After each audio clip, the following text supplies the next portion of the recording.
Hello बच्चों, welcome back to the channel. This side Vikas Chaudhary. AIIMS paramedical वाले बच्चों के लिए ये वीडियो बेटा काफ़ी इंपॉर्टेंट है। इसके अंदर मैं आपको बेटा क्लास 11th के वो सारे इंपॉर्टेंट चैप्टर्स बताने वाला हूँ जो आपके पेपर के लिए इंपॉर्टेंट है। पूरा का पूरा जो डिस्कशन होगा बेटा वो प्रीवियस ईयर पेपर को एनालाइज करने के बाद मैं आपके सामने रख रहा हूँ। उन चैप्टर्स के हम कॉन्सेप्ट, कुछ फॉर्मूलाज और क्वेश्चंस करते हुए भी चलेंगे। तो चलिए फिर बेटा आज की वीडियो और आज की क्लास अपन स्टार्ट करते हैं। तो देखते हैं बेटा कौन कौन से वो इंपॉर्टेंट चैप्टर्स है बेटा क्लास 11th के, ठीक है, जो बहुत इंपॉर्टेंट है। रिवीजन क्लास है, पहली क्लास है और क्लासेस भी इसके ऊपर आएगी बेटा।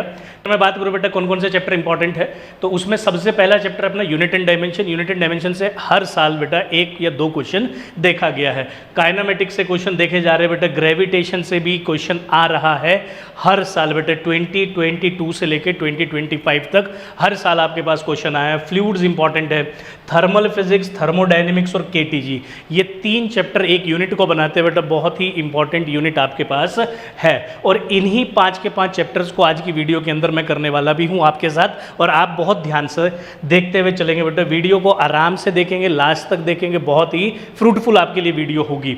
तो अगर मैं बात करूं यूनिट एंड डायमेंशन की, तो यूनिट एंड डायमेंशन के अंदर आपको किन चीज़ों का ध्यान रखना है।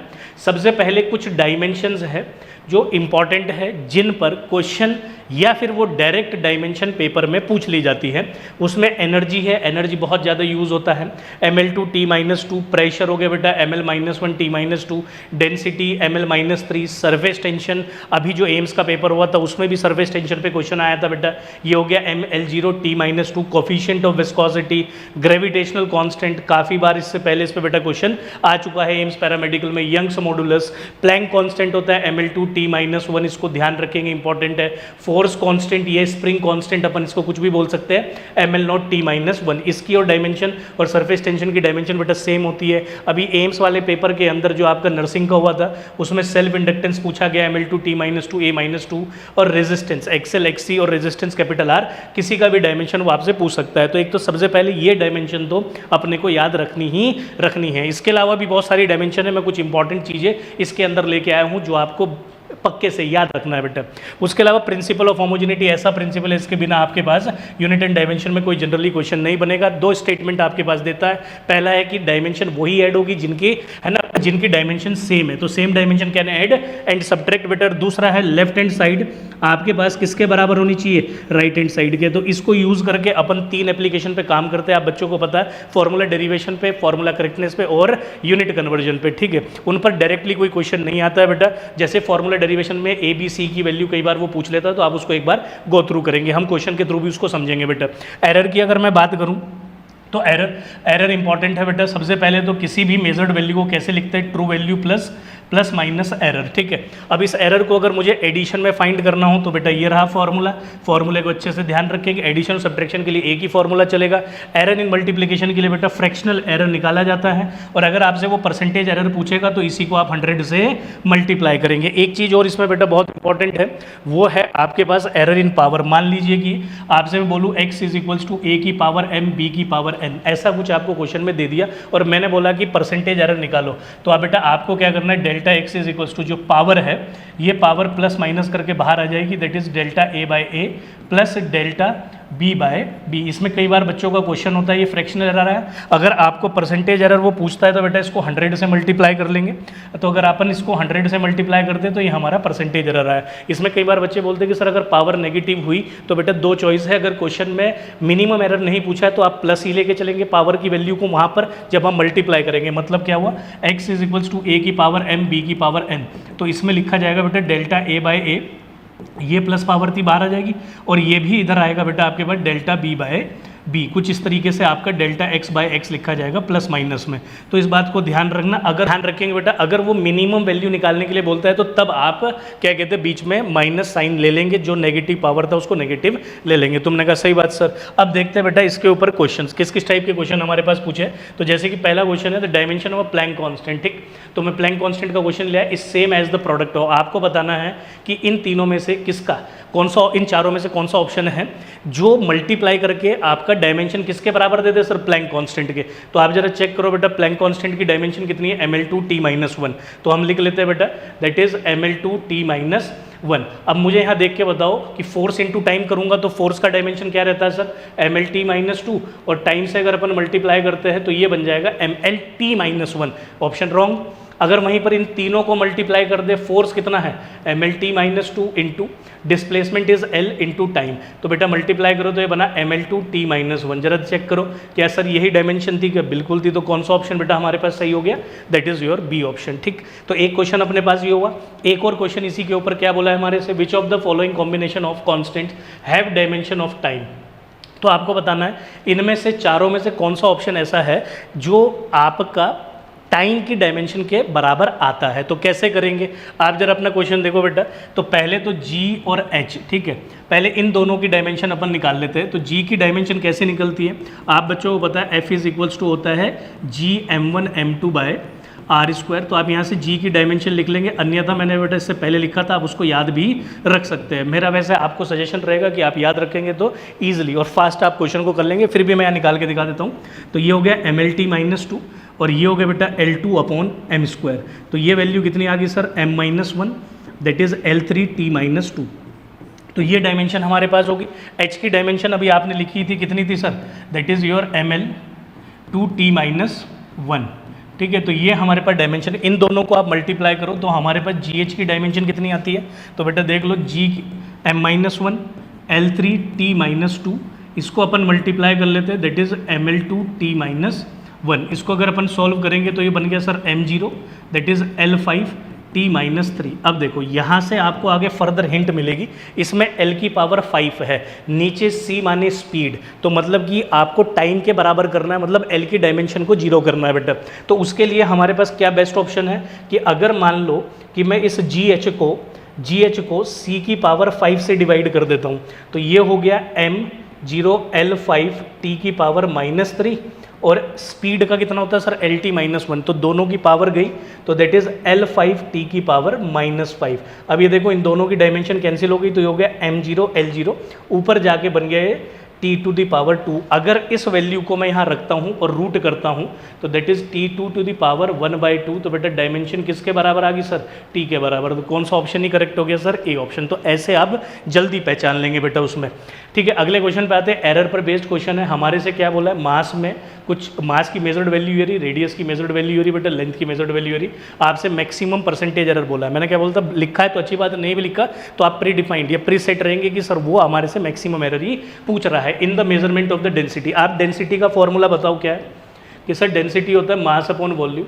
वॉल्यूम को लिख लो बेटा जी आप एरिया इंटू लेंथ, इसको लिख लेंगे आप πr² L2, है ना, L। ठीक है, तो अगर मैं यहाँ डेल्टा रो बाय रो करता हूँ, ठीक है, क्या करते हैं, अगर बेटा मैं डेल्टा रो बाय रो करता हूँ तो ये हो गया delta m/m plus twice of delta r/r plus delta l/l। ठीक है, अब बच्चे क्वेश्चन कर सकते हैं कि सर ऐसा कैसे लिख दिया आपने। देखो बेटा ये पाई को तो ही रहने देता हूँ, तो ये हो गया mr⁻2 L की पावर -1। तो जो भी पावर होगी वो बाहर -2 ना होके वो +2 में लिखी जाएगी, -1 में ना होके +1 में लिखी जाएगी। ये बात अभी मैं आपको एरर में बताया था। परसेंटेज एरर निकालना है तो इंटू 100 आप यहाँ करते हुए चलेंगे, जो जो वैल्यू है बेटा उसको सब्सटीट्यूट करो। So delta rho by rho in percent become delta m, that is your 0.003। ठीक है, और इसको डिवाइड कर लेते हैं 0.3 से, ठीक है, plus twice of delta R, radius में कहाँ गिवन था, ये रहा, दैट इज 0.005, और डिवीजन में हो गया बेटा हमारे पास 0.5 प्लस, और आपका delta L that is your 0.06 in division your 6। ठीक है, ये हमारे पास है, इसको 100 से मल्टीप्लाई किया। अब एक पॉइंट हटाइए, एक पॉइंट हटाइए, ठीक है, तो ये 3 जीरो की जगह नीचे कितना बचेगा sir, 2 zero, 1 zero cancel out हो जाएगी, नीचे कितना बचा, 2 जीरो, इसको भी अपन कैंसिल आउट कर दे, नीचे 2 जीरो, 100 कॉमन आ जाएगा, 3 से 3 कैंसिल आउट हो गया, तो ये हो गया 1/100, ब्रैकेट में कितना गया, दैट इज़ योर 1 प्लस, ठीक है, ये भी 1 हो गया, और ये 6 से 6 अगर अपन कैंसिल आउट करते हैं दैट इज़ योर 2, है ना, 5 से 5 कैंसिल करके 2 प्लस 1 और मल्टीप्लाई में 100, तो बेटा 100 से 100 अपना कैंसिल हुआ, that is delta rho by rho in percent become your how much sir, that is your 4%। Check कर लो भाई कौन सा ऑप्शन है sir, that is your D option. ठीक है, तो मैक्सिमम एरर को बेटा इस तरीके से हमें फाइंड करना है।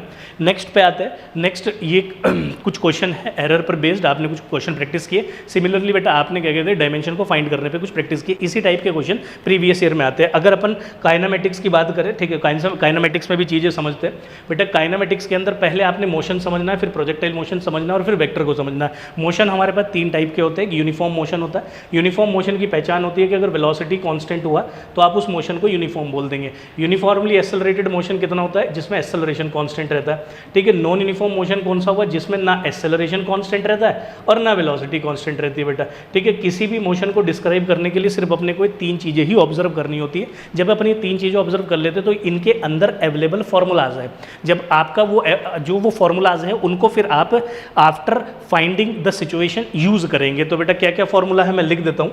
जैसे कि इसके अंदर सिर्फ आप एक फॉर्मूला यूज कर सकते हैं, that is distance is equal to speed into time. और अगर एवरेज वेलोसिटी या एवरेज स्पीड निकालना हो तो आप यूज करेंगे टोटल डिस्टेंस या total displacement upon total time, ठीक है। मैं एक लिख दिया हूँ, आप दूसरा समझ गए होंगे, ठीक है। Total distance upon total time, average velocity के लिए total displacement upon total time. बेटा इसमें आप 3 इक्वेशन यूज़ कर सकते हो। v is equals to u plus AT। बस आपको इतना ही काम करना होता है, ये पहचानना होता है कि सर हमारा मोशन कैसा है। और ये तीसरी equation v square minus u square is equals to 2as। जब कभी नॉन यूनिफॉर्म मोशन आता है तभी वो सिचुएशन आती है कैलकुलस की बेटा, है ना, डिफरेंशिएशन इंटीग्रेशन। तो एक्सेलरेशन के लिए अपन यूज़ करेंगे dv/dt या फिर v dv/dx। इट डिपेंड कि भैया वेलोसिटी टाइम का फंक्शन है या आपका पोजीशन मतलब x का फंक्शन है। और वेलोसिटी के लिए बेटा अपन यूज़ करेंगे dx/dt, ठीक है, ठीक है बेटा। तो ये हमारे पास टोटल फॉर्मूला है जो आपको यूज़ करने। इसके बाद अगर अपन बात करें प्रोजेक्टाइल मोशन की, ठीक है, वो मोशन इन 1D आपका वहाँ से कंप्लीट हो जाएगा। डिफरेंट टाइप के उसमें क्वेश्चन होते हैं, अपन प्रैक्टिस करेंगे बेटा भी। इसके अलावा अगर बात करें अपन प्रोजेक्टाइल मोशन की, तो प्रोजेक्टाइल मोशन में आपके 2 टाइप के प्रोजेक्टाइल मोशन आपको याद रखने, एक है एंगुलर और ऑब्लिक प्रोजेक्टाइल मोशन, एक है बेटा हॉरिजॉन्टल प्रोजेक्टाइल मोशन। इसमें टाइम ऑफ फ्लाइट का फॉर्मूला, Hmax का फॉर्मूला, रेंज का फॉर्मूला और एक सिचुएशन होती है कॉम्प्लीमेंट्री एंगल, मतलब कि अगर थीटा प्लस फाई 90 के बराबर आ जाए, मतलब कि अगर आपने एक प्रोजेक्शन को 30 पे फेंका और दूसरे पे 90 पे फेंका तो इन दोनों का सम बेटा एक आपने 30 पे फेंका, एक आपने बेटा 60 पे फेंका, इन दोनों का सम 90 के बराबर है। अगर 90 के बराबर आता है तो वो कॉम्प्लीमेंट्री एंगल बना रहे होते हैं। उस सिचुएशन के अंदर रेंज बराबर होती है और हाइट का रेशो, मैक्सिमम हाइट का रेशो 10 स्क्वायर थीटा बाय 1 और उनके टाइम ऑफ फ्लाइट का रेशो मतलब कि T1 बाय T2 का रेशो होता है सर 10 थीटा बाय 1, ठीक है बेटा, ये ध्यान रख लेंगे। हॉरिजॉन्टल प्रोजेक्टाइल मोशन के अंदर आपको टाइम, आपको रेंज और आपको velocity in y axis with which it strikes to the ground, ये 3 फॉर्मूले आपको इसमें याद रखने। अगर मैं बात करूं बेटा इसके बाद वेक्टर की, वेक्टर में काफ़ी सारी चीज़ें होती है। मैं इंपॉर्टेंट चीज़ें यहाँ लिखा हूँ आपको सिर्फ रिवाइज कराने के लिए। एडिशन और मल्टीप्लीकेशन 2 चीज़ें हैं बेटा। एडिशन में रिजल्टेंट का फॉर्मूला, अगर मान लीजिए ए वेक्टर ये रहा, बी वेक्टर ये रहा और आपने इन दोनों को ऐड किया और अगर ये कॉम्बिनेशन हेड टेल हुआ तो बेटा exterior angle with angle between the vector आपको लेके चलना है। इस केस के अंदर ये रिजल्टेंट वेक्टर पढ़ा जाएगा। रिजल्टेंट वेक्टर ने अगर एंगल अल्फा बनाया तो बेटा इसको भी आप निकाल हो जाएगा बी साइन थीटा अपॉन ए प्लस बी कॉस थीटा। बेटा इस फॉर्मूले से आप उसको ईजिली फाइंड कर सकते हो अगर आप डायरेक्शन मतलब अल्फा फाइंड करना चाहे रिजल्टेंट वैल्यू का, रिजल्टेंट वैल्यू का, ठीक है। तो इसके अलावा मल्टीप्लिकेशन की अगर मैं बात करूं बेटा तो मल्टीप्लिकेशन में एक डॉट प्रोडक्ट रहता है। डॉट प्रोडक्ट में इसमें ध्यान रखेंगे जनरली इसमें cos theta, angle between the 2 vector generally पूछा जाता है तो कॉस थीटा हो जाएगा A vector dot B vector upon A B. और बेटा उसके अलावा इस पर क्वेश्चन आते हैं ए वेक्टर अगर परपेंडिकुलर है बी वेक्टर के तो उस टाइम पे ए डॉट बी का जो वैल्यू आएगा वो 0 के बराबर आएगा। और इसमें बेटा जी A vector cross B vector A B sine theta N cap के बराबर होता है। एन कैप जो है ए क्रॉस बी की वैल्यू को रिप्रेजेंट करता है और ये जो है आपका एरिया फाइंड करने में मदद करता है। क्या फाइंड करने में मदद करता है? एरिया फाइंड करने में मदद करता है। ट्रायंगल और रेक्टेंगल और किसी भी चीज का अगर आप एरिया फाइंड करना चाहे तो बेटा इस बात को ध्यान रखेंगे। इस पर कुछ क्वेश्चन कर लेते हैं। जैसे कि हमारे पे पहला क्वेश्चन क्या है तो देखो हमारे से क्या बोलते हैं बेटा, particle start it's motion from rest, ठीक है। एक पार्टिकल है बेटा जी वो अपना मोशन रेस्ट से स्टार्ट करता है, मतलब कि उसकी इनिशियल वेलोसिटी कितनी गिवन है sir 0 under the action of a constant force if the distance covered in first 10 second, ठीक है। तो ये ए से बी तक मोशन हुआ, यहाँ तक का अपन 10 सेकंड मान लेते हैं, ठीक है। तो उसने यहाँ से यहाँ तक का डिस्प्लेसमेंट S1 ट्रेवल किया बेटा और आपका फर्स्ट 20 सेकंड मतलब कि यहाँ पर जाके 20 सेकंड हो जाएगी। तो यहाँ से लेट से C यहाँ से यहाँ तक का आपका डिस्टेंस उसने S2 ट्रैवल किया। तो इन दोनों के बीच में रिलेशन पूछा है तो आप दोनों ही सिचुएशन में मोशन यहाँ से स्टार्ट करेंगे। इनिशियल वेलोसिटी 0 है तो आपको पता है S is equals to u t plus half a t का स्क्वायर का एक फॉर्मूला रहता है, ठीक है। इसके अंदर क्योंकि मोशन आपके पास है ना कांस्टेंट फोर्स के अंडर हो रहा है। कांस्टेंट फोर्स का मतलब क्या हो गया कि F is equals to M into A. अगर ये कांस्टेंट तो ये भी क्या रहेगा कांस्टेंट। अगर ये कांस्टेंट रहेगा तो अभी मैं आपको थोड़ी देर पहले बताया था कि अगर एक्सेलरेशन कांस्टेंट रहता है तो हमारे पास 3 इक्वेशन होती है। उसमें से डिस्प्लेसमेंट की इक्वेशन बेटा ये रही तो S1 is equals to that is 0 plus half a and आपका टाइम था t दैट इज़ 10 सेकेंड। तो S1 कितना हो गया sir, that is half A into 100। इसको आप एज इट इज़ लिख लो।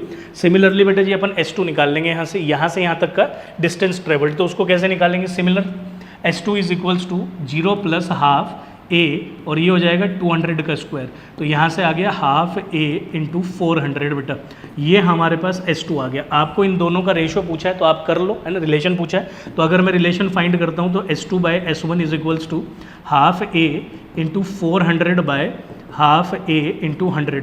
तो ये हमारे पास पूरा कैंसिल होकर आ गया सर 4। तो यहाँ से S2 is equals to 4 times of S1। तो ये मेरे पास वैल्यू आ गई। आप अपना ऑप्शन चेक करो, ST is equals to 4 times of S1, that is a C option बेटा। अगले क्वेश्चन पे मूव करते हैं, ठीक है। होप्स हो कि आपको ये बात क्लियर हुई होगी। अगला क्वेश्चन देख लेते हैं, पोजीशन X।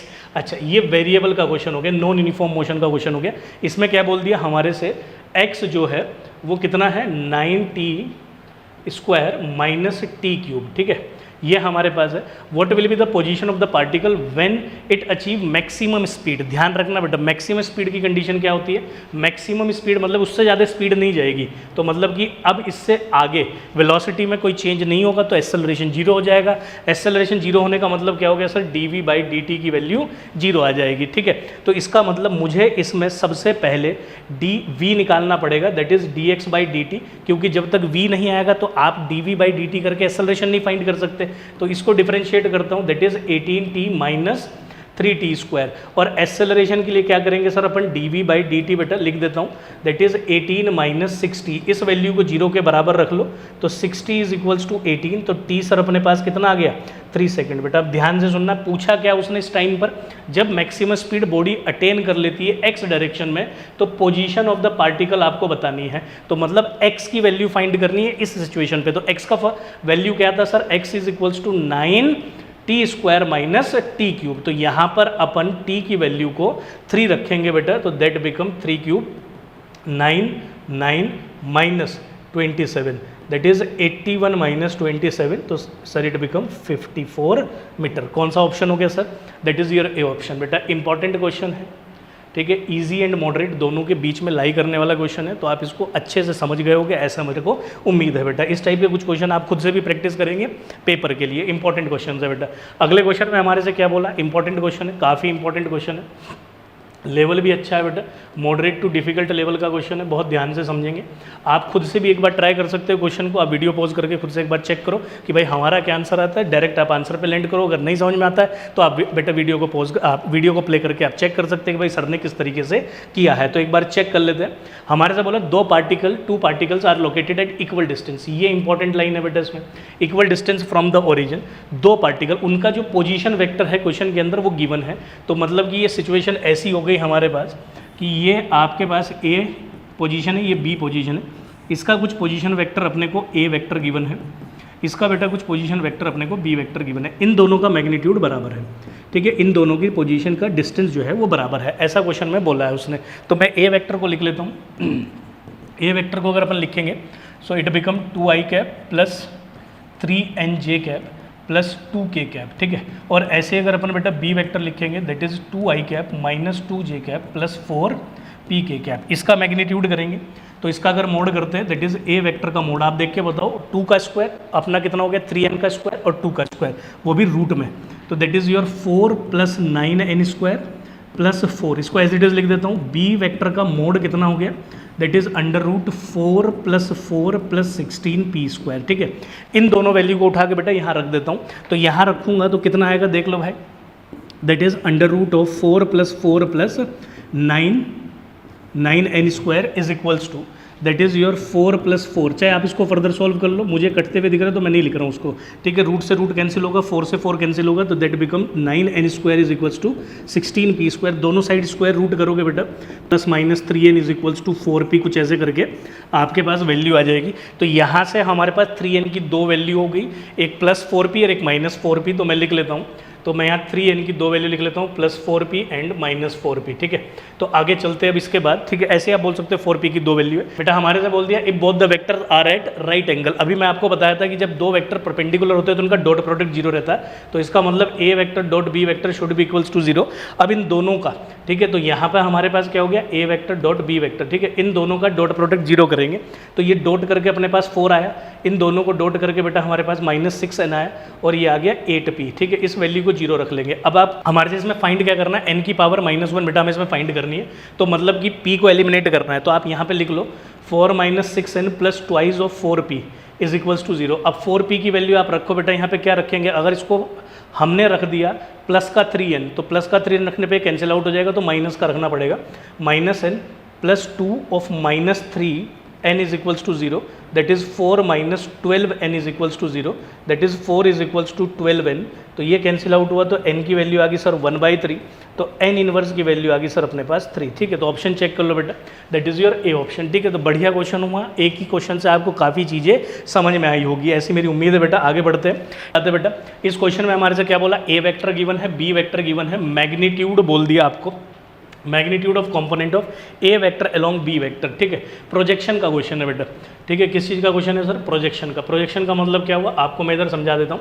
मान लो कि जैसे कि ये ए वेक्टर है, ठीक है, इसमें हमारे से A magnitude of component of A vector, तो ये हमारे पास ए वेक्टर है और ये अपने पास बी वेक्टर है। इसने इसके साथ एंगल बनाया थीटा, तो इसका ये वाला कंपोनेंट कितना हो जाएगा सर, जिसके साथ एंगल बनता है उसमें जाता है ए कॉस थीटा, तो इसका मतलब बी पर जो प्रोजेक्शन है वो ए कॉस थीटा है। तो इसका मतलब जो हमारे से प्रोजेक्शन बोला है वो आपका प्रोजेक्शन हो गया हमारा ए कॉस थीटा। तो इसको सर आप कैसे लिख सकते हो, इसको बेटा जी मैं लिख सकता हूँ ए vector dot B vector upon mod of B vector. Check कर लो, ए बी को आप क्या लिख दोगे, इधर लिख देता हूँ, ए वेक्टर डॉट बी वेक्टर को आप क्या लिख सकते हो सर, ए बी कॉस थीटा, और नीचे डिवीजन में लिख दिया आपने बी, तो बी से बी कैंसिल हुआ तो बचा क्या सर, ए कॉस थीटा। मैग्नीट्यूड बोला है, मैग्नीट्यूड जब मैग्नीट्यूड ऑफ कंपोनेंट बोलते हैं तो आपको स्केलर प्रोजेक्शन लेना होता है। कैसा प्रोजेक्शन लेना होता है सर, स्केलर प्रोजेक्शन। तो मैंने ले लिया, तो अब ए वेक्टर डॉट बी वेक्टर अपन कर लेते हैं। ये बेटा ए वेक्टर है तो इसको इसके साथ डॉट करो तो 2 बना, ठीक है। इसको इसके साथ डॉट करो तो कितना बना सर हमारे पास 6, और बेटा इसको इसके साथ डॉट करो तो कितना बना -2 upon mod of B vector कर दीजिए। मोड ऑफ बी वेक्टर मतलब कि इसके कोफिशिएंट का स्क्वायर प्लस इसके कोफिशिएंट का स्क्वायर प्लस इसके कोफिशिएंट का स्क्वायर, 2 × 2 = 4, 2 × 2 = 4, 8 + 1 9। तो ये बेटा 2 से 2 कैंसिल हो गया, 6/3। तो आंसर कितना आ गया 2। यही आपसे इस क्वेश्चन में पूछा था, दैट इज ए ऑप्शन बेटा। होप सो कि आपको क्लियर हुई होगी बात। अगले क्वेश्चन पे आते हैं। इसमें हमारे से बोला stone is projected with the velocity of this, ठीक है, at an angle of 40 degree. Projectile motion का क्वेश्चन है, बहुत ध्यान से समझेंगे। आपसे एक बॉडी को फेंकने के लिए बोला है, जब आप फेंकेंगे तो कितनी रफ्तार से फेंकने के लिए बोला है 20√2। इसका मतलब ये अपने पास इनिशियल वेलोसिटी होगी 45 डिग्री पे। Average velocity of the stone, important question है बेटा फिर से, और आपके पास moderate to difficult level question है बेटा। क्या बोल दिया उसने हमारे से बोल दिया एवरेज वेलोसिटी। यहीं पर आपको ध्यान देना है। एवरेज वेलोसिटी का मतलब क्या हो गया, total displacement upon total time of a stone during its motion starting from starting point two its maximum height. ये स्टार्टिंग पॉइंट है, ये मैक्सिमम हाइट है। तो यहाँ से यहाँ तक, तो यहाँ से यहाँ तक का जो डिस्प्लेसमेंट होगा बेटा वो तो हमारे पास ये होगा, और यहाँ से यहाँ तक का जाने का टाइम कितना होगा। अगर पूरा टाइम ऑफ फ्लाइट टी है तो हाईएस्ट पॉइंट तक जाने कितना होगा, हाफ। तो मैं मान लेता हूँ स्मॉल टी। तो एक तरीके से आपको इसमें स्मॉल टी लिखना है u sin थीटा बाई जी। उसको तो आप एकदम से फाइंड कर दीजिए। कैसे कि सर u तो है 20√2 और साइन थीटा, ये एंगल कितना गिवन है सर अपने को 45। साइन 45 होता है 1/√2, तो उसको भी आप बेटा यहाँ लिख देंगे 1/√2 डिवीजन में 10। ये कैंसिल आउट हो गया तो दैट इज़ 2 सेकेंड। तो मतलब कि आपको अपनी एवरेज वेलोसिटी निकालनी है 2 सेकेंड के अंदर। तुमने कहा सही बात सर। अब उसके लिए आपको लगेगा बेटा एच मैक्स और रेंज का हाफ, ठीक है, तब जाके आपके पास ये डिस्प्लेसमेंट आएगा जिसको अपन आर से रिप्रेजेंट किए हैं। तो एच मैक्स कितना हो जाएगा, बहुत ध्यान से समझेंगे। एच मैक्स का सर फॉर्मूला होता है u² sin² थीटा, अभी आपने लिखवाया भी है, अपॉन 2g। तो यहाँ पर वैल्यू रख लो बेटा, दैट इज योर 20 का square become 400 × 2 sin 45, that is 1/2 division में 2 × 10। 10 से 10 कैंसिल, 2 से 2 कैंसिल, ये बच गया सर हमारे पास 20 मीटर। तो मतलब कि ये वाली हाइट आ गई अपनी 20 मीटर। अब चाहिए रेंज। रेंज का फॉर्मूला क्या होता है बेटा, रेंज का फॉर्मूला होता है sir u² sin 2 theta by G. यहाँ पर मैं वैल्यू रखूंगा यू स्क्वायर, फिर से कितना हो गया 400 into 2 sine 2 into 45, sine 90 becomes 1, division में बेटा 10, ठीक है। तो ये अपने पास गया, तो ये वैल्यू आ गई 80, पर आपको तो इसका हाफ चाहिए था क्योंकि आपको r/2 की वैल्यू निकालनी है, सो दैट बिकम 40। तो मतलब कि ये वाली डिस्टेंस हमारे पास 40 आ गई बेटा, ये वाली डिस्टेंस 20 आ गई। तो अब आप हाइपोटेन्यूस वाला फॉर्मूला लगा के r की वैल्यू निकाल देंगे। तो मैं r की वैल्यू निकालूंगा, that is under root of h max का स्क्वायर प्लस r/2 का होल स्क्वायर। तो h मैक्स कितना है सर 20 का स्क्वायर प्लस 40 का स्क्वायर, ठीक है। ठीक है, तो इसको अगर अपन सोल्व करते हैं बेटा तो इसको अपन लिख लेंगे 20 का स्क्वायर प्लस 20 इंटू 2 का होल स्क्वायर, ठीक है। तो ये वैल्यू मेरे पास आ गई, इसमें से 20 बाहर आ जाएगा, यहाँ 1 बचेगा 4, तो ये आ गया √5 में 20√5। तो मतलब कि ये वाली डिस्टेंस होगी 20√5, और मेरे से क्या पूछा था एवरेज, क्या पूछा था एवरेज वेलोसिटी। तो total displacement upon total time, बेटा यहाँ लिखते हुए चल रहा हूँ, ध्यान से देखेंगे। तो total displacement upon total time, उधर लिख देता हूँ। तो total displacement upon total time, average velocity becomes, total displacement हो गया मेरे पास 20√5 upon total time taken is 2 second. तो इसको अपन कैंसिल करेंगे, that become 10√5, 10√5 that is your D option बेटा, ठीक है। तो ये हमारे पास आंसर हुआ, ठीक है। तो इस टाइप के हमारे पास क्वेश्चन है जो कि आपको मॉडरेट टू डिफ़िकल्ट मैं कराया हूँ। उसका रीज़न सिर्फ इतना है क्योंकि आपके पास पेपर जो है पैरामेडिकल का बेटा वो उतना इजी नहीं रहने वाला है, ठीक है। पिछले साल भी थोड़ा आपके पास लेंदी आया था, अभी एम्स ने जो पेपर नर्सिंग का भी कराया है वो भी लेंदी है, कैलकुलेटिव पेपर है, तो ज़्यादा कैलकुलेशन है उसके अंदर, ठीक है। कॉन्सेप्ट वही है, फॉर्मूले बेस्ड ही क्वेश्चन आ रहे हैं पर कैलकुलेशन ज़्यादा है। तो इसी टाइप के हम यहाँ क्वेश्चन परफॉर्म करते हुए चल रहे हैं। अगले वाले पे आते हैं। इसमें क्या बोला, wire of mass m and length l is bent into.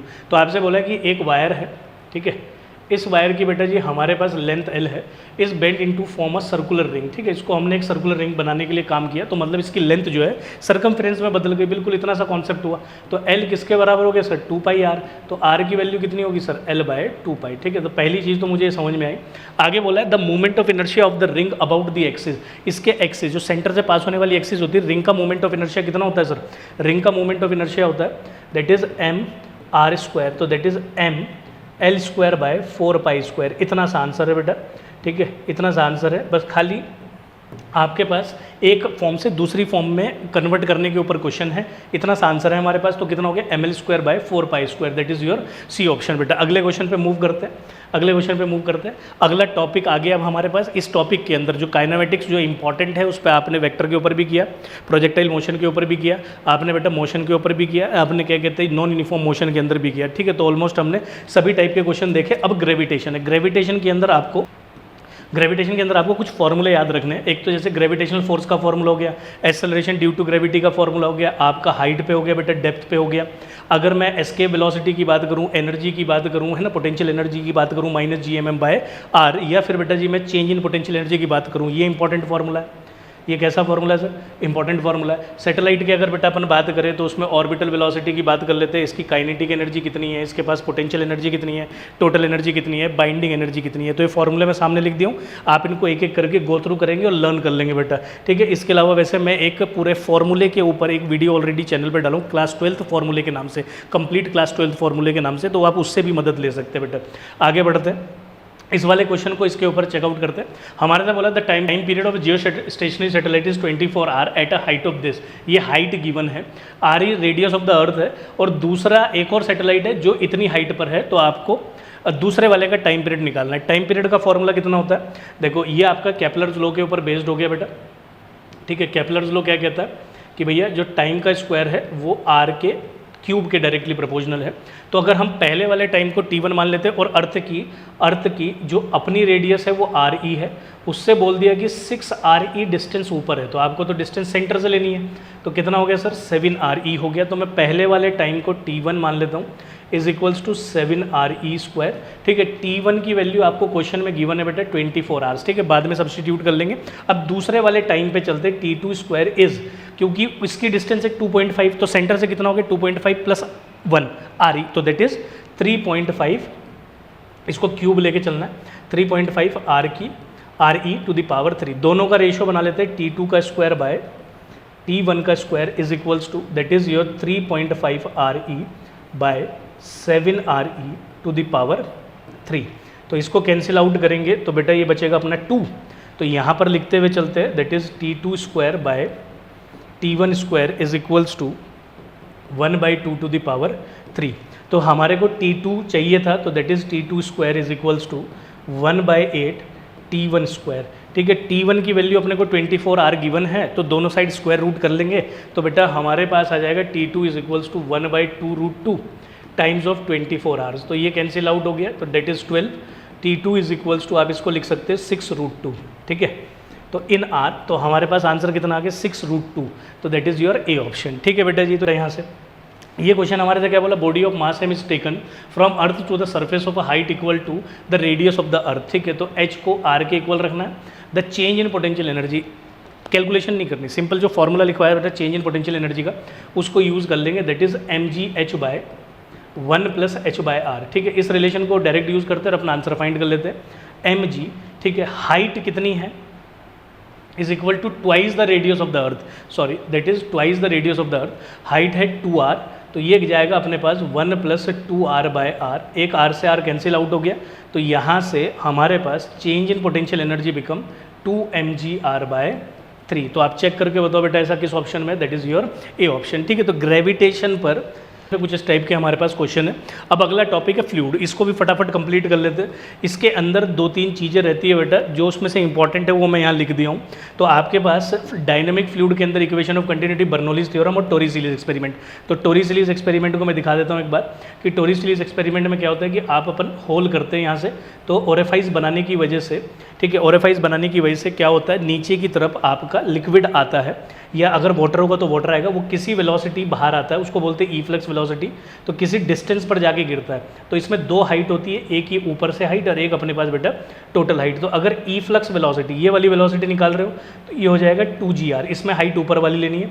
और अगर बेटा रेंज निकाल रहे हो तो इसका फॉर्मूला होता है √2 ऑफ इस वाली हाइट और इस वाली हाइट का प्रोडक्ट, तो that is h minus h। और टाइम का फॉर्मूला होता है √of this height 2h minus h/g। ठीक है, तो ये इसमें कुछ फॉर्मूले रहते हैं बेटा टोरी-सीरीज एक्सपेरिमेंट के अंदर, ये भी इंपॉर्टेंट है, बर्नौलीज थ्योरम भी इंपॉर्टेंट है और इक्वेशन ऑफ कंटिन्यूटी भी इंपॉर्टेंट है। उसके अलावा बेटा सरफेस टेंशन में, सरफेस टेंशन का फॉर्मूला, सरफेस एनर्जी का फॉर्मूला, एक्सेस प्रेशर, ये एक्सेस प्रेशर लिक्विड ड्रॉप के लिए है, ठीक है बेटा, और ये एक्सेस प्रेशर आपका सॉप बबल के लिए है, ये सॉफ्ट सॉल्यूशन, ये सॉफ्ट फिल्म के लिए, कुछ भी आप बोल सकते हो।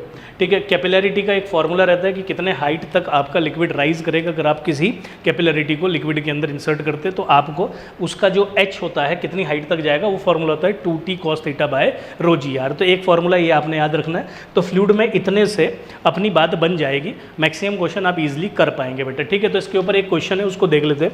ठीक है, ये क्वेश्चन कैसा है सर, ये क्वेश्चन हमारे पास ये भी बेटा मॉडरेट टू डिफिकल्ट है। ठीक है, मॉडरेट टू डिफिकल्ट की तरफ है, क्योंकि इसमें 1-2 रिलेशन का यूज़ करना पड़ेगा आपको, तो वो रिलेशंस आपको पता होने चाहिए। क्या बोला, a capillary tube of radius r is immersed in water and the water rises to a height h। ठीक है, तो जब आपने कैपिलरी जिसका रेडियस कितना है कि सर उसका रेडियस है r, ठीक है, इसको अगर जब आपने इंसर्ट किया इसके अंदर, है ना, तो आपके पास क्या किया बेटा, आपने इसको इसके अंदर बेटा इमर्ज किया, तो इमर्ज करने पे क्या हुआ कि इसके अंदर h हाइट तक कुछ लिक्विड आपका वाटर राइज कर गया इसके अंदर, और जो मास है उस वाटर का वो 5g गिवन है। ठीक है, तो अपन यहाँ 5g लिख लेते हैं, बहुत बढ़िया। Another capillary tube of radius r से, अब वो रेडियस कितनी होगी सर 2r, ठीक है, बहुत ध्यान से समझना बेटा, is immersed in water, the mass of the water that will rise in the tube. अब उस वाली ट्यूब के अंदर कितना मास आपके पास राइज किया होगा, तो एक तरीके से मास निकालना है। सबसे पहली बात तो ये समझ लो बेटा। अब मास का रिलेशन कैसे बना है, दोनों में है वाटर ही, तो डेंसिटी का यूज़ कर लेता हूँ। डेंसिटी होता है मास अपॉन वॉल्यूम, तो that is mass is equals to density हो गया। वॉल्यूम को अगर मैं लिखता हूँ तो इसका एरिया ऑफ क्रॉस सेक्शन और हाइट जितना रेज हुआ होगा, तो ऐसे। और हाइट का फॉर्मूला आपको पता है यहाँ पे कितना होता है, क्योंकि ऊपर लिक्विड राइज क्यों कर रहा है, मतलब वाटर ऊपर की तरफ राइज क्यों कर रहा है इमर्ज करने के बाद, बिकॉज ऑफ सरफेस टेंशन, तो इसको लिखना पड़ेगा बेटा।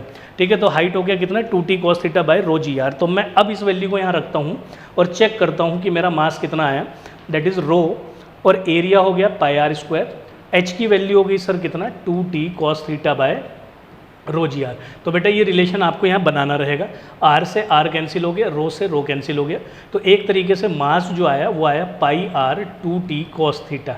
ठीक है, वाटर ही है, वाटर ही है, तो इस वजह से आपका सरफेस टेंशन और थीटा जो एंगल ऑफ कांटेक्ट है ये दोनों कांस्टेंट रहेंगे, तो इस हिसाब से रेडियस पर मास डायरेक्टली डिपेंडेंट हो जाएगा। तो पहले वाला जो मास था वो 5 ग्राम था और रेडियस r थी। ठीक है। और दूसरे वाला जो है, इसको मैं फर्स्ट इक्वेशन लिख देता हूँ। दूसरे वाले का मास मेरे से पूछा, रेडियस हो गई 2r, ये सेकंड इक्वेशन। अगर दोनों को बेटा अपन डिवाइड करते तो m/5 आ जाएगा, 2r/r, एक r से r कैंसिल, तो मास आ गया अपना 10 ग्राम। यही हमारे से पूछा था। तो which option sir? That is your D option. ठीक है, तो इस तरीके से आप इस क्वेश्चन को बनाएंगे। मॉडरेट टू डिफिकल्ट की स्टेट में बेटा इसलिए रखा है क्योंकि इसके अंदर कैलकुलेशन भी है, इस वजह से लेंथी हो गया। दूसरा, एक डायरेक्ट फॉर्मूले पे नहीं है, आपको एक से दूसरे फॉर्मूले पे जंप करना पड़ेगा, तो इसलिए हमने इसको मॉडरेट टू डिफिकल्ट में रखा। ठीक है, तो इस वाले क्वेश्चन पे आते हैं। इसमें हमारे से क्या बोला? Film of water is formed between two straight parallel wire of length 10 centimetre. अपने को दो पैरेलल वायर दे दी 10-10 सेंटीमीटर की, तो मैं यहाँ बना देता हूँ बेटा। तो ये हमारे पास 10 सेंटीमीटर की एक पैरेलल वायर है और इनके बीच में है ना सेपरेटेड बाय, हमारे से बोल दिया दोनों कितने से सेपरेटेड है? 0.5 सेंटीमीटर से सेपरेटेड भी है। Their separation is increased by 1 mm। 1 mm मतलब कि 0.1 सेंटीमीटर से आपने इसको इंक्रीज कर दिया, ये लो बाय 0.1 सेंटीमीटर से। While maintaining their parallelism, how much work will have to be done, तो वर्क डन निकालना है। सरफेस टेंशन गिवन है, तो बेटा एक काम करते हैं, सरफेस एनर्जी का फॉर्मूला लगाते हैं। तो वर्क डन आ गया अपने पास T इंटू सरफेस एनर्जी। ठीक है, work done is equals to T into change in area. Change in area कैसे निकल जाएगा? क्योंकि ये एक रेक्टेंगल बन रहा था, तो इनिशियल एरिया कितना हो गया? दैट इज 10 इंटू 0.5, और फाइनल एरिया कितना हो गया सर? क्योंकि अब ये 0.1 इंक्रीज कर गया तो 0.6 हो जाएगा, तो दैट इज 10 इंटू 0.6, तो that is your 5 centimetre square and that is your 6 centimetre square. तो चेंज इन एरिया कितना आ गया? 1 सेंटीमीटर स्क्वायर। तो यहाँ से वर्क डन हो गया, दैट इज़ योर 7 पॉइंट। अच्छा, ये जो है चेंज इन एरिया है, पर क्योंकि ये फिल्म है तो इसके अंदर जो आपको सरफेस, फ्री सरफेस मिलेगी वो 2 मिलेगी, तो इसको आपने 2 से मल्टीप्लाई करना है, so it become 2 centimetre square. So that is 7.2 times 10 to the power -2, 2 into 10 to the power -4, so that is your 14.4 times 10 to the power -6 बेटा। तो इसकी वैल्यू आ गई 1.44 times 10 to the power -5 joule. ये कुछ work done रहेगा, तो that is your B option. तो इस टाइप का क्वेश्चन आपका इम्पॉर्टेंट है, जिसमें एक पॉइंट को आगे पीछे हमें शिफ्ट करना रहता है, क्योंकि इस टाइप के क्वेश्चन भी आपका एम्स पैरामेडिकल पूछता है। अगले क्वेश्चन पे आते हैं बेटा। इसमें हमारे से क्या बोला? अ water tank of height 10 centimetre. हमारे से बोल दिया कि एक वाटर टैंक है जिसकी हाइट है 10 सेंटीमीटर की। ये हमने यहाँ पे 10 सेंटीमीटर हाइट ली, कंप्लीटली फिल्ड विद वाटर। ठीक है, इतने तक पूरा आपका वाटर से वो कंप्लीटली फिल है। Is placed on a level ground, बहुत बढ़िया। इट हैज़ 2 होल्स, मतलब 2 ओरिफाइस उसमें, एक 3 सेंटीमीटर पे, दूसरा 7 सेंटीमीटर पे फ्रॉम द बेस। तो आपसे बोल दिया एक तो 3 सेंटीमीटर की दूरी पर है एक ओरिफाइस, तो और एक ओरिफाइस बेटा जी हमारे पास 7 सेंटीमीटर की दूरी पर है। बहुत बढ़िया। आपसे बोला the water ejecting from both the holes will fall at the same spot, upper hole will fall farther than that from the lower hole. तो मतलब रेंज पूछी है। अभी आपको मैं थोड़ी देर पहले भी समझाया था टोरी सीरीज में, ये और ये दोनों रेंज सेम क्यों रहेगी? क्योंकि इसमें ये वाली हाइट स्मॉल h और ये वाली हाइट कैपिटल H रहती है। तो इसके लिए जो ऊपर वाली हाइट है वो 3 है, नीचे वाली 7 है। ऐसे इसके लिए 7 है और ये 3 है। तो रेंज का फॉर्मूला क्योंकि 2√h h माइनस h है, तो अगर मैं पहले वाली रेंज निकालूं बेटा, ये वाली ऊपर वाली, इसको मैंने a मार्क कर दिया, इसको b मार्क कर दिया। तो अगर मैं a की रेंज निकालूंगा दैट इज़ 2√, हाइट कितनी होगी सर? 3 और नीचे वाली 7, तो दैट इज़ 2√21। और दूसरे बी वाले की निकालूंगा 2, ऊपर वाली हाइट कितनी होगी सर? ये वाली हाइट, तो ये वाली हाइट होगी, नीचे 3 है तो ऊपर वाली होगी 7, तो दैट इज़ 7 इंटू 3। तो ये फिर वापस कितना आ गया? 2√21। तो इसका मतलब दोनों की रेंज सेम रहेगी। ईजी टू मॉडरेट अपन इस क्वेश्चन को ले सकते हैं बेटा, that is your A option. ठीक है भाई, इस बात को ध्यान रखेंगे। अब आते हैं अपन बेटा थर्मल फिजिक्स एंड थर्मोडायनेमिक्स। तो थर्मल फिजिक्स एंड थर्मोडायनेमिक्स में आपको क्या क्या चीज़ें याद रखनी है? इसके 3 डिवीजन है, पहला थर्मल फिजिक्स है, फिर थर्मोडायनेमिक्स और फिर केटीजी है। ठीक है, तो थर्मल फिजिक्स के अंदर emissive power, that is power per unit area. Stefan constant बेटा ध्यान रखना है, ये आपको एमिसिव पावर का फॉर्मूला देता है ब्लैक बॉडी के लिए भी और ग्रे बॉडी के लिए भी। वैसे ही Wien's displacement, lambda maximum wavelength inversely proportional to the temperature, तो वहाँ से आपको ये वैल्यू मिल जाएगी। यहाँ सिग्मा की कॉन्स्टेंट वैल्यू होती है, बी की कॉन्स्टेंट वैल्यू होती है, वो जनरली आपको क्वेश्चन में गिवन रहेगी। थर्मोडायनेमिक्स के अंदर आपको बेटा फर्स्ट लॉ ध्यान रखना बहुत इंपॉर्टेंट है। ठीक है, उसके बाद वर्क डन ध्यान रखना है आपको बेटा, एडियाबैटिक प्रोसेस का, आइसोथर्मल का और आइसोबारिक का। सेकंड लॉ की स्टेटमेंट क्लॉजेस को अच्छे से पढ़ लेना, और आप क्या कहते हैं केल्विन स्टेटमेंट को अच्छे से पढ़ लेंगे। वो मैंने यहाँ नहीं लिखी है क्योंकि वो स्टेटमेंट है, मैं यहाँ फॉर्मूले लिखा हूँ बेटा।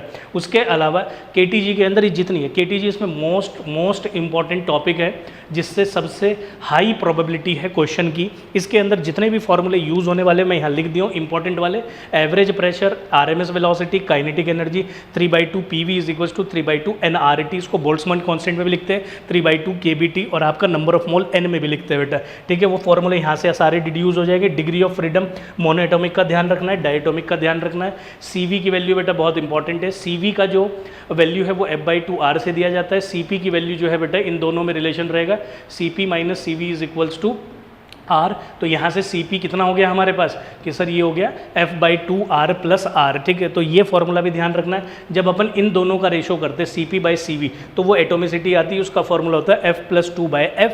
ये फॉर्मूला बहुत इंपॉर्टेंट, जिस पे क्वेश्चन आने के हायर चांसेस है। और इंटरनल एनर्जी के बेटा दो फॉर्मूले होते हैं, एक in term of degree of freedom और एक आपका CV की टर्म में। तो ये हो गया NCV डेल्टा T, और CV की वैल्यू अगर आप रख देंगे F/2R और ये डेल्टा T से मल्टीप्लाई करके N से मल्टीप्लाई करके एक और फॉर्मूला हमारे पास इंटरनल एनर्जी का आ जाता है। तो ये टोटल फॉर्मूले हैं जो इसके अंदर आपको बेटा जी याद रखने हैं। अब इस पे कुछ क्वेश्चन अपन प्रैक्टिस कर लेते हैं। जैसे कि हमारा पहला क्वेश्चन क्या बोला है, which of the circular rods given radius R and length each made of the same material and whose ends are maintain at the same temperature will contain most heat. तो ये कंडक्शन के ऊपर question है। Conduction का formula मैं वहाँ नहीं लिखा हूँ, यहाँ लिख देता हूँ बेटा। कंडक्शन के अंदर क्या होता है कि heat energy, rate of heat is equals to KA delta T/डेल्टा X, ठीक है। तो ये फॉर्मूला ध्यान रखना है। और एक इसका एनालॉगी फॉर्मूला होता है, वो क्या फॉर्मूला होता है, इसको बोलते हैं अपन H, ठीक है। और यहीं से आपके पास डेल्टा T इंटू RH आ जाएगा, इसको बोलेंगे बेटा हीट रेजिस्टेंस। तो हीट रेजिस्टेंस का जो वैल्यू आया है वो आ जाता है डेल्टा X/KA। तो मैं ये फॉर्मूले इसके यहीं पे लिख दिया हूँ, तो आप इसको ध्यान देंगे। अभी जो अपना क्वेश्चन है वो इस फॉर्मूले पर बेस्ड है। हमारे से बोला है कि भैया कौन ज़्यादा हीट कंडक्ट करेगा, तो हीट पर यूनिट टाइम किस में ज़्यादा रहेगा। तो किन किन चीज़ों के अंदर वेरी दिया है आपको, रेडियस और लेंथ में रिलेशन दिया है। तो इसको देख के आपको बताना है, मतलब कि K और डेल्टा X, नहीं डेल्टा X चेंज कर रहे हैं, डेल्टा T कांस्टेंट है। तो ये दो चीज़ें हमारे पास कांस्टेंट है, मतलब कि मैं इसको H लिख दूंगा, is directly proportional to area को πr²। तो ये पाई भी डायरेक्टली प्रोपोर्शनल में गया, और नीचे लेंथ लिख देते हैं, तो दैट इज R²/L के डायरेक्टली प्रोपोर्शनल है। तो जिसमें भी इन दोनों का रेशो हायर आएगा वो आपका आंसर हो जाएगा। आप जरा चेक करके देखो, पहले वाले में अगर A ऑप्शन वाले की मैं बात करूँ तो इसका रेशो कितना आ रहा है सर, ये आ जाएगा 2 4 R0 का स्क्वायर बाय 2L0, तो दैट इज़ ट्वाइस, ठीक है। और नीचे वाले में कितना आ रहा है सर हमारे पास, B वाले में, that is heat energy in B। तो ये अपने पास गया कितना, ये आ जाएगा आपका डायरेक्टली प्रोपोर्शनल टू 4 R0 का स्क्वायर बाय नीचे L0। इसमें 4 है, इसमें 2 है, अगले वाले में तो सेम ही है, ये डिनोमिनेटर में हायर वैल्यू है। तो कौन सा ऑप्शन हो गया sir, that is your B option, ठीक है। अगले क्वेश्चन पे आते हैं। क्वेश्चन पे देखते बेटा, इस क्वेश्चन में हमारे से क्या बोल दिया, इसमें हमारे से बोला energy is being emitted from the surface of black body. तो इसको आप, ठीक है, इन दोनों को बेटा इसको अपन कन्वर्ट कर लेंगे केल्विन के अंदर। तो ये हो गया कितना हमारे पास 400, कितना आ गया सर 400 केल्विन, ठीक है। तो कितना आ गया 400 kelvin temperature at the rate this, ठीक है। तो ये हमारे को गिवन है emissive power, temperature of the black body जिस पर इतनी पावर जा रही हो। तो अभी आपको मैंने फॉर्मूला लिखा है एमिसिव पावर का, इज डायरेक्टली प्रोपोर्शनल बोल दूंगा sigma E is equals to sigma T⁴। तो पहले वाले को अपन E1 मान लेते हैं, सिग्मा T1⁴, दूसरे वाले को E2 मान लेते हैं। दोनों का रेशो मैं करते हुए चल रहा हूँ बेटा, तो ये कैंसिल आउट हो जाएगा। E1/E2 का रेशो, E1 कितना है हमारे पास, E1 हमें गिवन है 10⁶, और E2 कितना गिवन है, दैट इज 16 × 10⁶। T1 पहले वाला टेम्परेचर 400 है, दूसरे वाला टेम्परेचर पूछा है इसकी पावर होल पावर 4, ठीक है बेटा। तो इसको अगर अपन सॉल्व करते हैं तो ये आ जाएगा, इसको हटा देते हैं, ठीक है। ये आ जाएगा हमारे पास कितना, इसको अपन लिखेंगे बेटा 1/2⁴ इज इक्वल्स टू 400/T2⁴। दोनों साइड 1⁴ करेंगे तो ये वैल्यू कितनी आ जाएगी 1/2 इज इक्वल्स टू 400/T2। तो T2 बेटा जी अपने पास आ गया 800 केल्विन, ठीक है। तो अपना ऑप्शन चेक कर लेते हैं, वो गिवन है हमें किस में, डिग्री सेल्सियस में। तो इसमें से आप माइनस कर दीजिए 273, तो ये गया कितना 200 करके 600, और 73 मतलब कि आपका 527 डिग्री सेल्सियस। तो कौन सा ऑप्शन हो गया sir 527, that is your C option, ठीक है। तो इस फॉर्मूले के ऊपर बेटा किस टाइप का क्वेश्चन आएगा वो आपने प्रैक्टिस कर लिया। अब अगली बात पे आते हैं, ये क्वेश्चन भी अपने पास इंपॉर्टेंट हुआ और इजी क्वेश्चन है। क्या बोल दिया हमारे से, स्टीफन आपका विट्स कांस्टेंट और आपका स्टीफन बोल्ट्जमैन कांस्टेंट का डायमेंशन बताना। आगे 3 ऑप्शन बेटा हमें दिए हैं, तो देखो कैसे फाइंड कर लेंगे। आप विंस का निकाल लो, lambda T is equals to B होता है, ये हो गया विंस कांस्टेंट, तो मीटर हो गया और ये केल्विन हो गया, ठीक है। तो मीटर केल्विन ये वाला तो गया अपने पास, ठीक है। तो इसको तो मान लेंगे अपन थर्ड वाले में बेटा, और आपका स्टीफन बोल्ट्जमैन कांस्टेंट इससे निकल जाएगा, स्टीफन बोल्ट्जमैन कांस्टेंट बेटा इस फॉर्मूले से निकल जाएगा, दैट इज T⁴, तो दैट इज E। ये एमिसिव पावर है, एमिसिव पावर में क्या है, वॉट पावर अपॉन एरिया, तो that is watt upon metre square, और ये केल्विन की पावर 4। अब चेक कर लो, watt per metre square kelvin to the power 4, that is this one, तो इसका हो गया 1, तो 3 and 1, देखो भाई किस ऑप्शन के अंदर है, 3 and 1, 3 and 1, A is 1, A is 3 and B is 1, तो that is your D option. ठीक है, तो अगले क्वेश्चन पे मूव करते हैं। इस क्वेश्चन में थर्मोडायनेमिक्स के ऊपर क्वेश्चन है, बहुत सिंपल क्वेश्चन है। तो इसमें हमारे से बोला विच of the following law of thermodynamics defines the term internal energy. 0th law temperature को डिफाइन करता है बेटा, सेकंड लॉ आपका फिजिबिलिटी के बारे में बताता है, conversion of heat into work and work into heat. तो फर्स्ट लॉ ऑफ थर्मोडायनेमिक्स ये, और थर्ड लॉ आपका डिग्री ऑफ डिसऑर्डरनेस, ठीक है, आपकी एंट्रोपी के बारे में बताता है। तो first law is the only law जो हमें इंटरनल एनर्जी के बारे में बताता है, तो इसलिए बी ऑप्शन भी द करेक्ट ऑप्शन। अगले क्वेश्चन पे आते हैं बेटा, इसमें क्या बोल दिया, an electric heater supplies heat to a system at a rate of 100 watt if system perform work at a rate of 75 joule per second. So आपसे इंटरनल एनर्जी का रेट पूछा है, फर्स्ट लॉ ऑफ थर्मोडायनेमिक्स पर है, क्या formula होता है, first law of thermo delta Q is equals to delta U plus delta W, सबका रेट करना है, ठीक है, सबका आपको रेट करके देना है। ये हमारे से वैल्यू पूछी है, इसको क्वेश्चन मार्क रख लेते हैं, इसको इधर लेके जाएंगे, हीट एनर्जी होगी 100 माइनस 75, तो बेटा ये आ गया हमारे पास 25। तो अपना ऑप्शन चेक कर लो कौन सा हो गया सर, डी ऑप्शन। ठीक, सिंपल क्वेश्चन था, इजी क्वेश्चन था। इस टाइप के क्वेश्चन भी देखे गए पहले बेटा नीट का, जो इससे पहले वाला पेपर नहीं होता नीट में, उसमें इस टाइप का क्वेश्चन आया था, तो आप ईजी मान के चलेंगे, मतलब तो आप ऐसा नहीं मानेंगे कि सर इतना ईजी क्वेश्चन थोड़ी आएगा, आता है, ऐसा क्वेश्चन भी आता है बेटा। ठीक है, कई बार हमारे से वहाँ पहचानने में गलती हो जाती है। अब ये आपका आइडियल गैस इक्वेशन के ऊपर क्वेश्चन है, एक ग्राफ दिया है V और T के बीच में, ठीक है, चार्ल्स लॉ को फॉलो कर रहा है। आपको पता है PV इज इक्वल्स टू होता है NRT, तो यहाँ से V इज इक्वल्स टू हो जाएगा NR/P इंटू टी। तो आप समझ गए होंगे कि अगर V directly proportional to T है तो ये स्लोप को रिप्रेजेंट करेगा बेटा, तो स्लोप किसके बराबर हो गया सर, NR/P, तो मतलब कि स्लोप हो गया इनवर्सली प्रोपोर्शनल टू P। तो जिसका स्लोप ज़्यादा होगा उसका प्रेशर कम होगा। आप जरा चेक करो कौन से वाले का स्लोप ज़्यादा है, θ2 P2, तो P2 is less than P1, तो it means P1 is greater than P2। खत्म, क्वेश्चन बहुत इजी था, इजी क्वेश्चन है, P1 is greater than P2। ठीक, ए ऑप्शन भी द करेक्ट आंसर। अगले क्वेश्चन पे आ जाता है बेटा, ये हमारे पास इंपॉर्टेंट क्वेश्चन, अभी एम्स नर्सिंग में भी इस टाइप का क्वेश्चन आपसे पूछा गया बेटा। 2 moles of mono atomic ideal gas, ठीक है, 2 मोल ऑफ मोटो, आपका कितनी मोल्स हैं कि सर हमारे पास 2 मोल है, और गैस कैसी है sir, mono atomic. Mono atomic के लिए भी मैं आपको लिखवाया हूँ थोड़ी देर पहले कि आपका F का वैल्यू कितना होता है सर, 3 होता है, कितना होता है, 3 होता है, डिग्री ऑफ फ्रीडम 3 होती है, and is heated such that its temperature increases by, तो ये इंक्रीज इन टेम्परेचर है 10 डिग्री सेल्सियस को या 10 केल्विन भी लिख सकते हैं, जनरली हमें टेम्परेचर को केल्विन में रखना होता है। ठीक है, the approximate change in internal energy, internal energy का फॉर्मूला क्या लिखाए थे आपको भी, इंटरनल एनर्जी का फॉर्मूला होता है सर NCV डेल्टा टी, और आपने बोला था कि CV को आप डिग्री ऑफ फ्रीडम में F/2R भी लिख सकते हैं, तो that is delta U is equals to NF/2R delta T. तो यहाँ बेटा वैल्यू सब्सटीट्यूट करो, 2 3/2 8.31 इंटू चेंज इन टेम्परेचर 10, ये कैंसिल आउट हो गया, तो 8.31 इंटू 30, 3 से आप इसको मल्टीप्लाई करेंगे 8.31 को, तो ये गया 3 9 24, तो ऑलमोस्ट कितना हो गया ये, इसको ये हो गया 24.93, तो मतलब कि 24.93 इंटू 10, तो ये आ गया 249.3, दैट इज अप्रॉक्सीमेटली 250। बेटा इसमें 250 की वैल्यू हमें 2 दी, एक प्लस दी, एक माइनस दी, तो हमें कैसे पता चलेगा, हमारे से चेंज इन इंटरनल एनर्जी पूछा। अच्छा, टेम्परेचर इंक्रीज कर रहा है, अगर टेम्परेचर इंक्रीज कर रहा है तो टेम्परेचर इंक्रीज कैसे करेगा, जब आपका सिस्टम वर्क करेगा सराउंडिंग पे, ठीक है, उसको हीट मिली होगी, उसकी इंटरनल एनर्जी इंक्रीज की होगी, उसने बेटा कुछ एक्सटर्नल वर्क किया होगा। अगर work done by a system है तो पॉजिटिव लेते हैं, और work done on a system is negative, तो इसलिए कौन सा ऑप्शन हो गया सर, ए ऑप्शन प्लस 250। ठीक है भाई, अगले क्वेश्चन पे, वाले क्वेश्चन में हमारे से क्या बोला है, 2 vessels separately contain 2 ideal gases, तो हमारे पास बेटा इसमें 2 आइडियल गैस है, एक है A और एक है B at the same temperature. अच्छा, टेम्परेचर सेम दिया तो अपन लिख देते हैं TA is equals to TB। आगे क्या बोला, the pressure of A is being, A का जो प्रेशर है वो twice of pressure of B है बेटा, such that the density of A की डेंसिटी जो है 1.5 ऑफ डेंसिटी ऑफ B है। और ये जो डेंसिटी शब्द है बेटा बहुत इंपॉर्टेंट है इसके अंदर, क्योंकि इसी से हमें कहानी समझ में आएगी। तो रेशियो ऑफ मोलिकुलर वेट बोल दिया, तो MA/MB आपको बेटा जिसमें फाइंड करना है। तो मुझे बताओ कि आपके पास आइडियल गैस इक्वेशन तो है ही सर, बिल्कुल है, NRT, तो N जो है नंबर ऑफ मोल्स को आप given mass upon molecular mass भी लिख सकते हैं, तो that is PV is equals to given mass by molecular mass RT। तो अगर बेटा आप इसको रीअरेंज करके लिख ले RT बाय मॉलिक्यूलर मास, तो मुझे देख के बताओ मास अपॉन वॉल्यूम के डेंसिटी नहीं बना? बिल्कुल बना सर। तो क्या मैं इसको बेटा प्रेशर को रो RT बाय मॉलिक्यूलर मास लिख लूँ? तो यहाँ से मॉलिक्यूलर मास कितना आ जाएगा सर? इस फॉर्मूले को आपको बेटा जी डायरेक्ट याद रखना है। अभी तो मैं यहाँ करा दिया, पर आप इसके अलावा इसको डायरेक्ट याद रखेंगे। अब इसमें हम A और B दोनों का मॉलिक्यूलर मास ले लेंगे। तो mass of A molecular mass that is density of A R T of A division में प्रेशर ऑफ A। बेटा इसको डिवाइड कर लेते हैं MB से, that is rho of B R T of B upon P of B।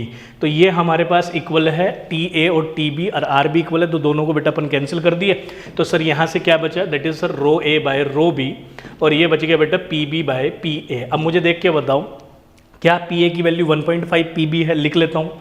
तो MA by MB is equals to 1.5 rho B upon rho B and that is PB। और PA की value कितनी given है मेरे को? PA की value given है sir 2 times of PB। तो आप लिख लीजिए 2 times of PB। Cancel out हो गया बेटा, रो B से रो B कैंसिल आउट हो गया, ये बचा 1.5/2। इसको नीचे लिखूंगा बेटा डेसिमल को हटा के, तो 5 3 जा 5 4 जा, that is MA by MB की जो वैल्यू आ गई दैट इज 3/4। तो चेक कर लेते हैं हमारा ऐसा ऑप्शन कहाँ है, 3/4 become 0.75, that is your C option बेटा। ठीक है, आगे बढ़ते हैं। अच्छा, तो हमारे पास ये टोटल क्वेश्चंस हैं जो मुझे एम्स पैरामेडिकल के लिए याद रखने हैं। मैंने बेटा वीडियो के अंदर भी बताया कि आपका जो पेपर है वो थोड़ा टफर साइड पे और उसी टाइप के मॉडरेट टू डिफिकल्ट और आपका इजी टू मॉडरेट और सम इजी क्वेश्चन जिस तरीके से पेपर आता है, तो उसी तरीके के क्वेश्चन बेटा इस वीडियो के अंदर मैंने आपको कराए हैं। अगर आपने वीडियो लास्ट तक देखा होगा तो आपके लिए बहुत ही ज़्यादा फ्रूटफुल वीडियो होने वाला है, और इसमें जितने कराए गए क्वेश्चन हैं अगर आप अच्छे से करेंगे तो आपको एक बहुत ही अच्छा एज आपके पेपर में मिलेगा बेटा। ये क्लास 1 रिवीजन क्लास 1, अगली क्लास 2 रिवीजन क्लास 2 बेटा मैं अगली वीडियो के अंदर लेके आऊंगा। आज के लिए इतना ही। Thank you for today, will see you in the next video. Till that time, bye bye.